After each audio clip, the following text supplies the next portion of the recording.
Wazo la kukimbiza mwenge wa uhuru nchi nzima na kila mwaka lilitolewa na vijana watano katika kikao chao kilichofanyika tarehe 26 Juni mwaka 1964, na lengo kuu likiwa ni kutekeleza kwa vitendo azma ya Baba wa Taifa ya kuhamasisha umoja, upendo, amani na ujenzi wa taifa kwa kuhamasisha maendeleo.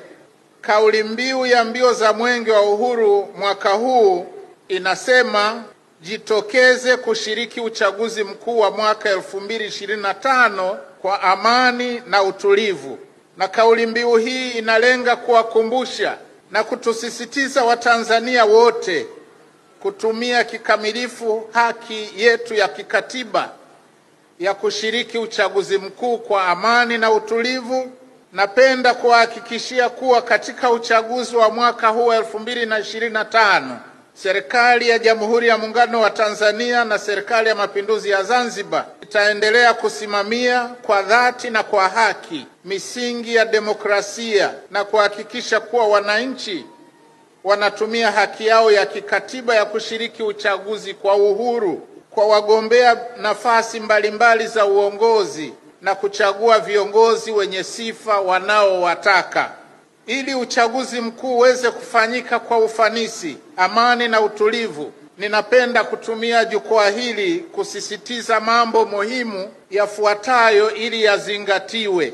Kwanza, kila Mtanzania mwenye sifa za kushiriki uchaguzi ahakikishe anaandikishwa kwenye daftari la kudumu la wapiga kura kwa mujibu wa sheria na maelekezo ya Tume Huru ya Taifa ya Uchaguzi.